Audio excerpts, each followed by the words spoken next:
तो नया कानून बनाने के लिए, जूने कानून में संशोधन करने के लिए तो ये सारी व्यवस्था है।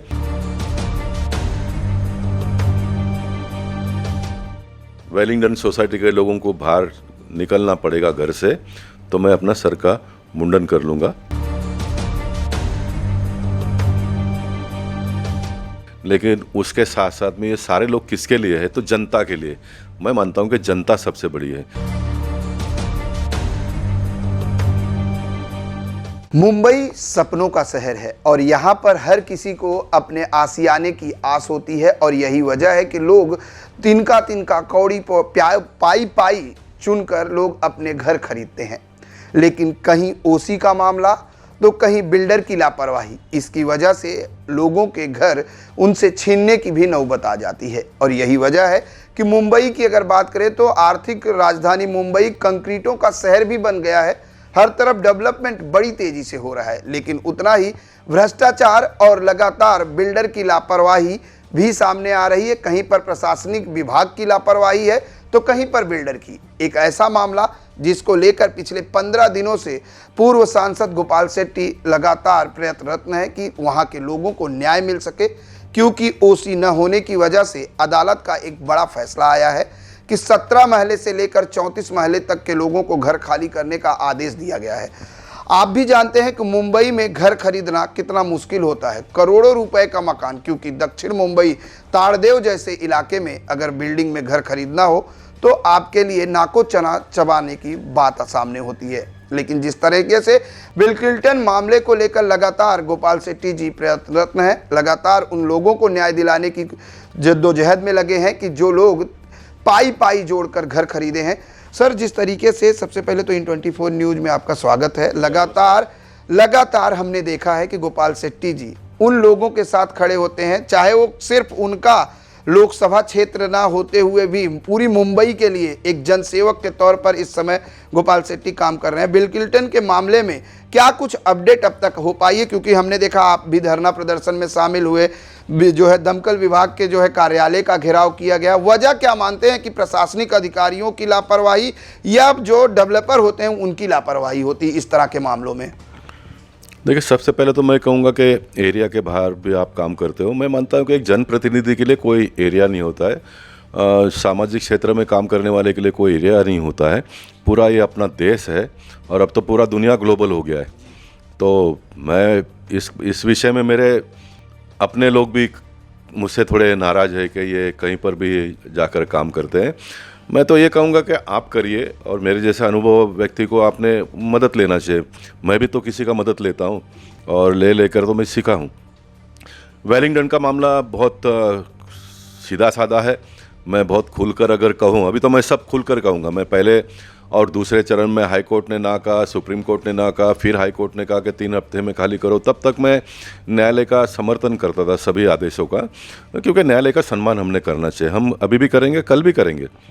लेकिन मुझे लगता है कि कहीं ना कहीं गलती हो रही है और जिसका मुझे नॉलेज है, और नॉलेज जिसको है वो अगर चुप रहेगा तो फिर कौन आवाज़ उठाएगा। इसलिए मैंने इसको आवाज़ उठाया है। एक बहुत बड़ी बात बताता हूँ।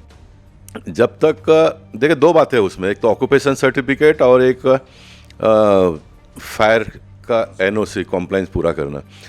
ये फायर का कॉम्प्लाइंस जब तक पूरा नहीं हुआ था तब तक उसमें लोग रहते थे, सालों साल रहे।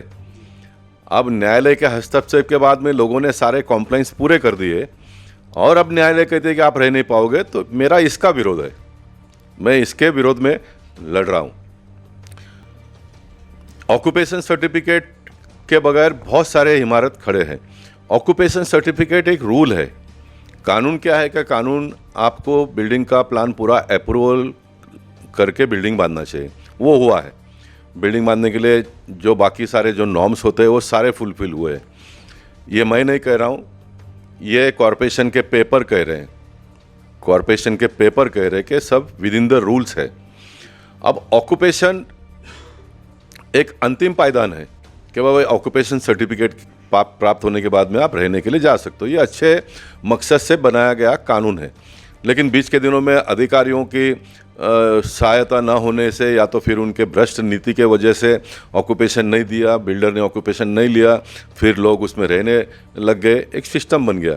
फिर कॉरपोरेशन ने एक सर्कुलर बना दिया, नियमावली बना दिया कि भाई जब आप ऑक्यूपेशन लोगे तब आपको एक फ्लैट के पीछे 500 रुपया फाइन भरना पड़ेगा।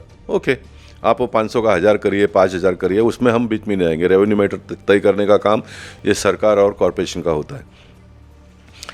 अब न्यायालय ने जो कहा है कि भाई अच्छा कॉम्प्लाइंस पूरा कर दिया, 27 तारीख कल तक का डेट था, कॉम्प्लाइंस पूरा करके 21 तारीख को ऑनलाइन और ऑफलाइन सोसाइटी के लोगों ने अप्लाई कर दिया। जब इतना मामला गंभीर हो गया था, हाई कोर्ट, सुप्रीम कोर्ट, फिर हाई कोर्ट, और उसके बाद में सारे कॉम्प्लाइंस पूरा किया, तो ये मेरा मानना है कि फायर ऑफिसर के लोगों ने 21 तारीख को उन्होंने अपलोड किया, तो 22 तारीख को जाके सर्वे करके सब पूरा कर देना चाहिए था। जानबूझकर नहीं किया गया। 26 तारीख को लास्ट मोमेंट पर 25 तारीख को शाम को वो भी सूरज ढलने के बाद में गाड़ी लेके जाकर पूरा चेक करके बाद में लगभग 8 बजे के आसपास उनको लिखित लेटर दे दिया कि आपका कॉम्प्लाइंस पूरा हो गया। 26 तारीख को कोर्ट में गए। बैड लक देखो लोगों का कितना, ये वेलिंगडन के लोगों का, कोई ना कोई जानते ना जानते गलती उनसे हुई हो गया, ऐसा मेरा मानना है, क्योंकि मैं इन सारी चीज़ों को बहुत मानता हूँ, इसलिए इतनी परेशानी झेलनी पड़ती है, नहीं तो इतना परेशानी किसी को झेलना नहीं पड़ता है। इसी हाई कोर्ट के जो पहले बेंच के न्यायाधीश थे, उन्होंने कहा कि सब कॉम्प्लाइंस पूरा करो आप करके, वो सही किया उन्होंने, कॉम्प्लाइंस पूरा करो। और जब कॉम्प्लाइंस पूरा होने आया तो बेंच बदली हो गया। बेंच ने कहा कि नहीं, आपको घर खाली करना पड़ेगा। घर खाली करने की बात हुई तो ये कोर्ट में, सुप्रीम कोर्ट में गए। सुप्रीम कोर्ट ने भी कहा कि नहीं, हाई कोर्ट ने जो जजमेंट दिया वो सही है, अगर घर खाली करने को आपको ज़्यादा समय चाहिए तो आप वापस हाई कोर्ट में जाइए। ये लोग वापस हाई कोर्ट में आए और वापस हाई कोर्ट ने इनको 3 हफ्ते का समय दिया कि आप 3 हफ्ते में घर खाली आपको करना पड़ेगा। ये 3 हफ्ते के बीच में इन्होंने सारा कॉम्प्लाइंस पूरा किया। और जैसा मैंने कहा कि 25 तारीख को उनको लेटर मिल गया, 26 तारीख को ये फिर वापस कोर्ट में गए। तो जो जज ने कहा था कि 3 हफ्ते में आपको खाली करना पड़ेगा, वो 2 दिन की छुट्टी पर गए। अब ये 2 दिन पर के छुट्टी पर गए तो फिर वापस नए बेंच के पास इनको जाना पड़ा। अब नए बेंच ने ये कहा कि उन्होंने जो ऑर्डर दिया है उसमें हम बदल नहीं करेंगे, इसलिए आप 2 तारीख को वापस 2 तारीख दिया और 2 तारीख को उनके पास सुनवाई करिए। अब ये तो जनता के हाथ में नहीं है, सोसाइटी के लोगों के हाथ में नहीं है, उन्होंने जो करना था वो कर लिया। अब ये बैड लक ही मैं कहूँगा, उन्होंने साथ साथ में ये भी कहना चाहिए था कि 2 तारीख तक हम आपको इंटरिम रिलीफ देते हैं। मैं कहता हूँ, अगर मैं गलत कहता हूँ तो मुझ पर कार्रवाई हो। मैंने बस सभी टीवी के लोगों को कहा है, आपको भी कहता हूँ, ये काम करने का एक प्रोसीजर है, तरीका है कि वो न्यायाधीश नहीं है, छुट्टी पर है, तो ठीक है, आपने कॉम्प्लाइंस पूरा कर दिया, कॉरपोरेशन का लिखित लेटर है, भारतीय जनता पार्टी का नहीं, गोपाल शेट्टी का नहीं, तो उन्होंने उनको रिलीफ देना चाहिए था 2 तारीख तक। आप 5 तारीख का डेट दो, 10 तारीख का दो, जो भी आपको, लेकिन आपने नज़दीक का 2 तारीख का डेट दिया, तो 2 तारीख तक उन्होंने रिलीफ देना चाहिए था, उन्होंने वो रिलीफ भी नहीं दिया।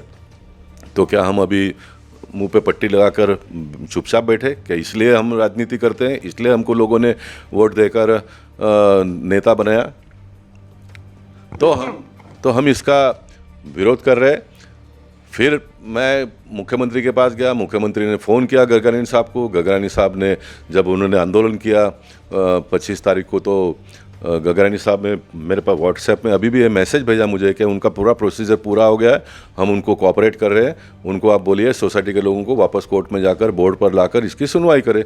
लोगों ने वो भी किया। लेकिन इसमें जो महानगर पालिका के जो काउंसिल जो खड़े किए थे, उन्होंने वो विरोध में गया, जो जाना ही नहीं चाहिए। इसलिए मैंने अभी महाराष्ट्र के मुख्यमंत्री से कहा कि आप हस्तक्षेप करिए इसमें। जो ऑफिसर, जो वकील न्यायालय में जो गलत फीडिंग जिन्होंने किया, उनके ऊपर आप कार्रवाई करिए और एक एमनेस्टी स्कीम लाइए पूरे मुंबई शहर के लिए। जिनके जूने नियम के हिसाब से बिल्डिंग बने हैं, उनके ऊपर नए नियम न लादा जाए। और कॉरपोरेशन को महाराष्ट्र के मुख्यमंत्री ने आदेश देना चाहिए कि जितने भी बिल्डिंग को ऑक्यूपेशन नहीं है, जिसमें फायर के नॉर्म्स फुलफिल हुए हैं, जो FSI वायलेशन नहीं है, विद इन द रूल्स है, बिल्डिंग को अप्रूवल दिया गया है, ऐसे सारे बिल्डिंग को ऑफिसरों ने वहाँ पर जाकर चेक करके एक टाइम बाउंड पीरियड पे सबको ऑक्यूपेशन देना चाहिए, एक भी रुपया लिए बगैर। अधिकारियों के ऊपर एक टारगेट, एक टास्क देना पड़ेगा कि इतने समय में आप ये पूरा करिए करके। नहीं तो ये ऑर्डर आने के बाद में इम्प्लीमेंट अगर हो गया तो मुंबई शहर में एक बहुत बड़ी हलचल पैदा हो जाएगी। आज भी आपके जानकारी के लिए मिनिमम 50 लाख और मैक्सिमम 1 करोड़ रुपया तक ऑक्यूपेशन सर्टिफिकेट का रेट है। उसमें कुछ पॉलिटिशियन लोग भी मदद करने का छोड़ के कुछ पॉलिटिशियन लोग भी कंप्लेंट करते हैं कि मेरे से पूछे एक बार इनको ऑक्यूपेशन देना नहीं। ये कैसे चलेगा? पॉलिटिशियन का तो काम है, ऑफिसर अगर ऑक्यूपेशन नहीं देता है तो बिल्डिंग के लोगों के साथ में खड़े रहकर उनको ऑक्यूपेशन देना। लेकिन कुछ इस प्रकार के लोग भी हैं, अच्छे लोग भी हैं, बुरे लोग भी हैं, सभी फील्ड में हैं, हमारे फील्ड में भी है इस प्रकार के लोग। तो नहीं तो ये पेंडोरा बॉक्स खुल जाएगा। ऑफिसरों को लगेगा कि ऑक्यूपेशन दिए बगैर कोई रह ही नहीं सकते हैं। इन दिनों में तो सारे बिल्डर लोग ऑक्यूपेशन सर्टिफिकेट लेकर ही पोजीशन देते हैं। लेकिन ये आएगा तो रेट बढ़ जाएगा। मैं आपको ऑन रिकॉर्ड कहता हूँ, एसआरए के एक मसले में गए महीने में, 1 महीने पहले ही कुर्ला के एक अग्रवाल बिल्डर को ऑक्यूपेशन पूरा कंडीशन फुलफिल होने के बाद में भी ऑक्यूपेशन सर्टिफिकेट नहीं दिया तो कोर्ट में चले गए हो। और कोर्ट ने एसआरए को कहा कि तुरंत आप इनको ऑक्यूपेशन सर्टिफिकेट दो। जो पैसा मांगा था वो मैं नहीं कहूँगा, अच्छी बात नहीं है, लेकिन ये हुआ है, अभी गए महीने में हुआ है, इसलिए मैं ये लड़ाई लड़ रहा हूँ। सर, जिस तरीके से आपने कहा कि 50 लाख से 1 करोड़ का ओसी का जो है रेट बन गया है, इसमें कई लोग शामिल होते हैं, क्योंकि अधिकारी से लेकर राजनेता से लेकर लोकल लेवल तक के लोग शामिल होते हैं। लेकिन मुंबई ये एक ऐसा मामला नहीं है। इसके पहले भी आपने एक मामले में गोरेगांव का एक मामला लेकर आप आगे आए थे, इसके पहले स्लम इलाके के मामले हों।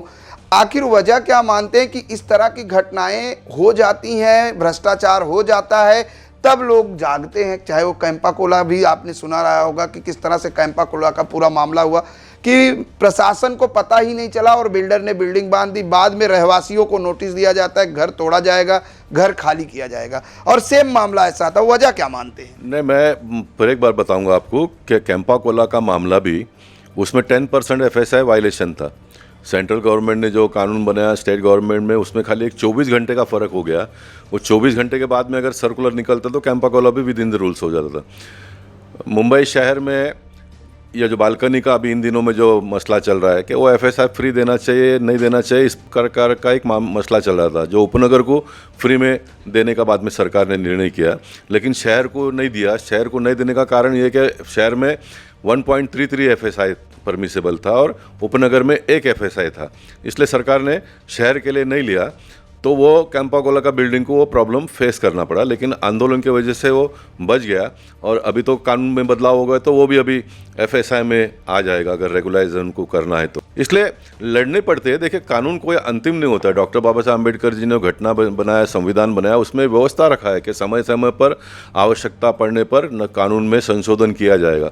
और इसलिए तो विधानसभा और लोकसभा चलता है, तो नया कानून बनाने के लिए, जूने कानून में संशोधन करने के लिए तो ये सारी व्यवस्था ही है। इसलिए एक बार जो कानून बन गया वो कोई अंतिम नहीं है। 10 साल के पहले जो कानून था उस समय के लिए ठीक था, अब वो कानून अभी का ठीक नहीं है। तो अभी संशोधन करने के बाद में वो क्या परिपूर्ण हो गया क्या? तो मैं मानता हूँ कि नहीं, आने वाले 10-20 साल में और बदलाव आएगा देश में, तो तब और कुछ बदलाव करना पड़ेगा। तो ये समय समय पर सब होता रहेगा ना, और करते रहना पड़ता है। हर तरफ गणपति बप्पा के जयकारे गूंज रहे हैं। गणपति बप्पा मोरिया के नारे के साथ पूरी मुंबई, पूरा देश इस समय जो है सराबोर है। ऐसे में कल आपने पोईसर के राजा के दरबार में जो है शपथ ली है, क्या कुछ शपथ ली है और क्या न्याय मिल पाएगा? क्योंकि मनोकामना, जो रिद्धि और सिद्धि के देवता हैं, सबकी मनोकामना पूरी करते हैं। गोपाल शेट्टी ने, लोग अपने लिए मांगते हैं, गोपाल शेट्टी ने पूरे शहर के लिए मांगा है। देखिए, जो गणपति बापा के सामने मैंने कल कुछ संकल्प किए, वो वहाँ से मेरा कैरियर स्टार्ट हुआ। मैं जब 13 साल का था तब से मैं गणपति मंडल से जुड़ा था, लेकिन मैं 92 में नगर सेवक बनने के बाद में मैंने वो सारा छोड़ दिया, क्योंकि मेरा अभी काम मुझे भगवान ने और पब्लिक ने अलग दिया है। और मैं हर साल वहाँ पर आरती में, पहला आरती में अभी भी जाता हूँ, उसी वार्ड में अभी भी रहता हूँ। मेरे घर पर भी 1.5 दिन का भी गणपति बच्चे लाते हैं, लेकिन वहाँ पर मैं अभी भी जाता हूँ। तो ये संकल्प मैंने कल इसलिए लिया कि यही मुंबई शहर है जिस मुंबई शहर में लोकमान्य तिलक जी ने संकल्प लेकर सार्वजनिक गणेश उत्सव का प्रारंभ किया, और वहाँ से लोग इकट्ठा आने लग गए और गणपति उत्सव मनाने लगे। और देश को आज़ादी मिलने में ये गणपति बापा का एक बहुत बड़ा इन्वॉल्वमेंट है उसमें, मैं कहूँगा। और इसलिए मैं मानता हूँ कि गणपति बापा का दृष्टि देखिए कितना है। गणपति बापा के आगमन के समय ये वेलिंगडन सोसाइटी का मसला ऊपर आना और उसको मैंने हाथ में लेना और फिर मैंने ये संकल्प करना, इसलिए मैंने संकल्प किया कि अगर वेलिंगडन सोसाइटी के लोगों को बाहर निकलना पड़ेगा घर से तो मैं अपना सर का मुंडन कर लूँगा। ये एक निषेध करने के लिए ये निर्णय का और ये कृत्य का मैं कहूँगा निषेध करने के लिए मैं ये करूँगा कि उसमें ग्रेविटी आए। नहीं तो आंदोलन तो बहुत करते हैं, ग्रेविटी आए। और मुझे इस बात की खुशी है कि मैंने अनाउंस करने के बाद में बहुत सारे लोगों ने कहा कि आप अकेले मुंडन नहीं करेंगे, हम भी आपके साथ में करेंगे। कोई कहा कि मैं 50 लोगों को लेकर करूँगा, कोई ने कहा कि मैं 100 लोगों को लेकर करूँगा। मैं मानता हूँ कि यही लोकशाही की ताकत है और यही एक नया मोड़ आने वाले दिनों में इस मुंबई शहर को मिलेगी।